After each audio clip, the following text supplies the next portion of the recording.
Thanks for joining us. If you're just arriving, it's just about the midway point, a little more than that. And we started the conversation on the search by the political parties for a presidential running mate. And our guest this time is an academic, Associate Professor Sherif Gali Ibrahim, who is head of the Department of Political Science and International Relations, University of Abuja. Good morning to you, Prof. Good morning, Folarin. Yes. Okay. Well, this is the season. They're all looking, all the parties have to submit to INEC their running mate and all sorts of parameters. Tell us about, as you can see, there are different parameters depending on what the party is. Some parties need to have it from one part of the country, the other from the other part of the country.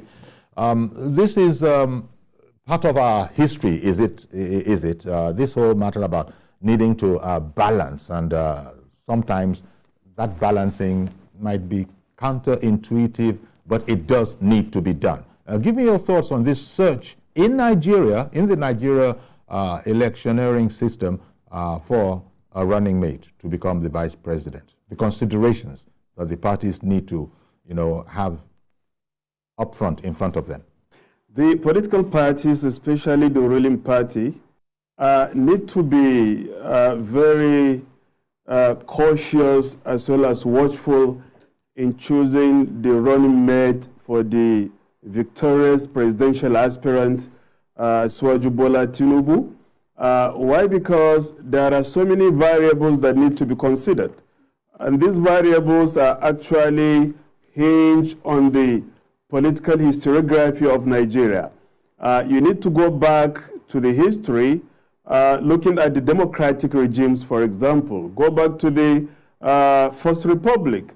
We had the head of government as well as the head of state. We had the Prime Minister, Abubakar Tafawa Balewa, and we also had Dr. Nnamdi Azikiwe. You come back to, let me say, the Second Republic, looking at Shehu Aliyu Shagari. And the running mate came from a different region as well as a different religion, who was Alex Ekweme. Then I don't want to look at the aborted June 12th, but let me just go to the successful Obasanjo regime. When Obasanjo came, he had Atiku as his running mate. And after Obasanjo, we had Yar'Adua, and Yar'Adua brought in Jonathan, from different region, different religion. And after Musa Yar'Adua, we also had Jonathan again. When Jonathan came, we had Namadi Sambo, as the vice president. And now Buhari, and with Buhari, we have a person from different region as well as different religion. So this constitutes the political culture of Nigeria in terms of political balancing. Why? Because Nigeria constitute a kind of a divergent, multivociferous, as well as multicultural, multi-religious groups. So in anything dealing with political representation, these divergent groups need to be represented. Why? Because this will actually bring social cohesion, political progress, development, as well as avoid resentment and political apathy. So it will be insensitive of the ruling party to actually, get a vice presidential candidate in order to consolidate the Muslim ticket because of all these things I have made mention, because it will actually contradict the Nigeria's political culture, the Nigeria's political foundation, and history will not actually forget this particular change if it so happens. And apart from this, from the political permutations, if we're going to have a Muslim ticket, with the APC, that will actually pave a way for opposition parties, because where do you keep the more than 80 million Christians of Nigeria? When you have Muslim ticket, does it mean that all Nigerians are Muslims? No, of course, we don't think so. So therefore, each and every sect of the society, each and every group need to be represented. And remember, Nigeria is not all about even regional, ethnic, tribal affiliations. Nigerians are religiously conscious, and religion is a sensitive issue as it deals with Nigerian survival, not only the political structuration. So that is why you cannot jettison the issue of religion while choosing the running mate for the ruling party. I think it would be a great mistake to run a Muslim ticket. Prof, one second, Prof. Professor, sorry for interrupting you. What would you say to the notion that religion has nothing whatsoever to do with politics and people shouldn't mix the two? No. If you go back to the European history, you discover that, for example, the Italians had already separated politics from religion. But in Africa, for example, even though we claim to practice what is known as secular system, but still religion plays a vital role in our political structuration. And it has been even part of our political culture, especially in the largest population of Africa, which is Nigeria as a state. So if you go back to the selection of vice president in Nigeria, you also come to discover that if we go by the concept of Muslim ticket, it is going to be a misnomer. Not only a misnomer, but misplacement of priority. The issue of fairness, equity, and justice, which need to be played in this political journey, is for us to remember that the Northeast had a kind of representation in the vice presidential seat. Atiku was a vice president under Obasanjo. Then if you go back to the, Northwest, for example, also the same thing. We had, we had candidates who actually occupied that particular seat. If you go, that is, I'm now referring to either in the military regime or even democratic regime. Why? Because when Obasanjo came, he brought in Shehu Musa Yar'Adua as his chief of staff, which is tantamount to being a vice president. Then if you also go back to Yar'Adua time, you see that even though he brought Goodluck Ebele Jonathan, but we are now referring to the vice presidential representation from the Northwest, from the Northeast, from the South-South to the Southwest and to the Southeast. Okay. All these particular regions have been represented either in democratic regime or even military regime. Prof, can I come in a bit, Prof? Sorry, Prof. Again, my apologies for interrupting you. As you know, it has been done before. Back in '93, there was the Abiola Kingibe ticket, and Nigerians, it is said, didn't even notice. So it must be that you are saying that that was then and this is now. I'm seeking your thoughts as an academic on this matter, because you are the head of the Department of Political Science, University of Abuja, Political Science and International Relations. So from the point of view of politics, a subject that I imagine you teach, you've already said that it's supposed to give everybody a sense of belonging. But there are even governments, state governments, where they have a Muslim ticket in Nigeria. They didn't lose because of that. And as I said, it happened back in '93, and nobody seemed to notice. They just seemed to look at the competency of the guys who were on the ticket. So trying to understand it from that intellectual, academic point of view on politics, is it, some people are fearing the Muslim ticket. Do you think they are right to be doing so, seeing as it's not as if we haven't done it before successfully? You see, every people have a political culture as well as a political system. So if you look at those who practice Muslim ticket, either under democracy or military regime, it was a complete fiasco.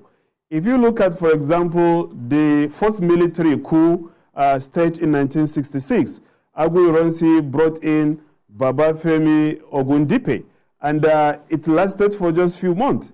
Then Gowon came, and Gowon also brought in Joseph Edet. And it was under that particular regime we had what other people from the part of the country call politics of exclusion, because the people in the southeast thought that they were being excluded. The political system had not been fair to them, and we had the only civil war, in our entity.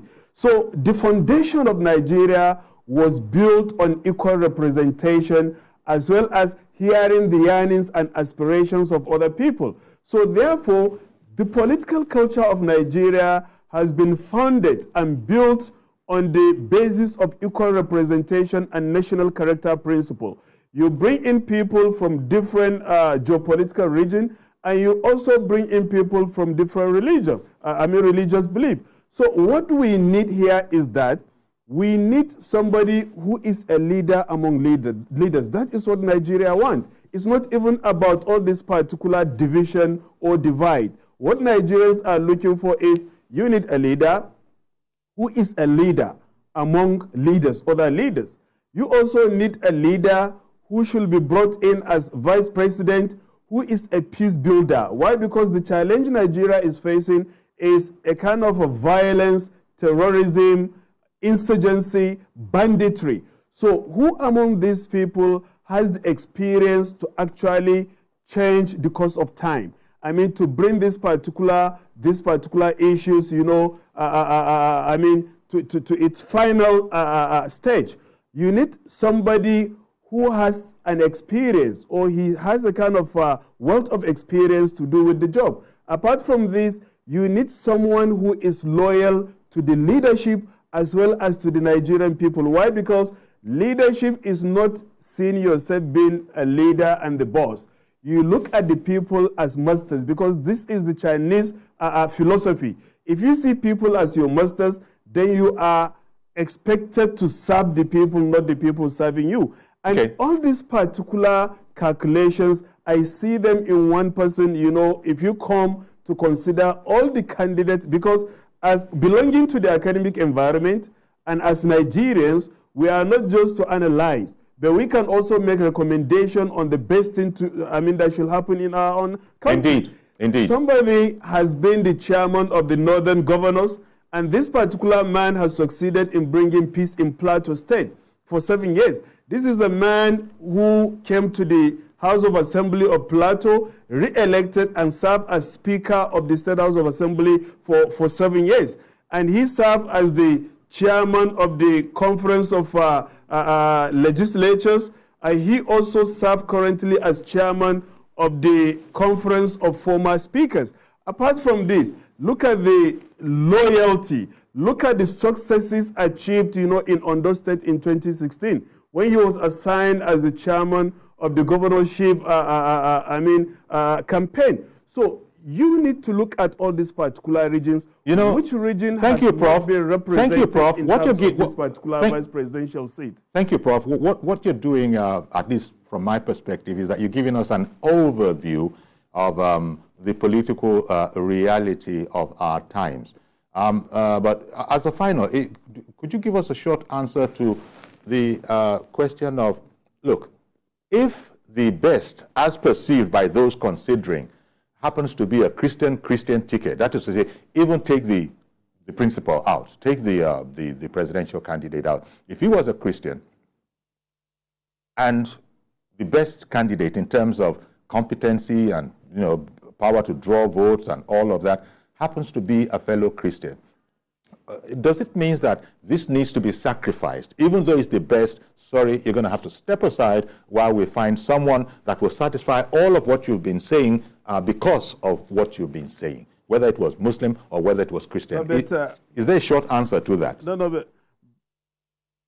But this is not a good hypothesis. Why? Because you cannot find only one Christian to be the most competent. There might be other competent Christians. You cannot only have one competent Muslim or a Northerner or even a Southerner. There are other competent Northerners.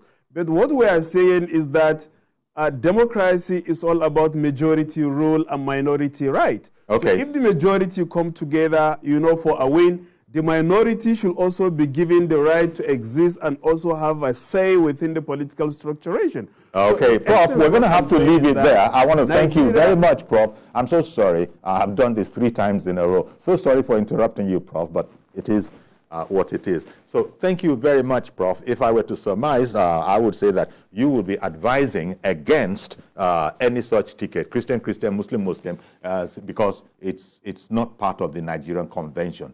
Does that summarize what you said accurately? No, not at all. Okay, then. So thank you very much, Professor, Associate Professor Sheriff Gali Ibrahim, Head Department of Political Science and International Relations, University of Abuja. Thank you for coming on our program.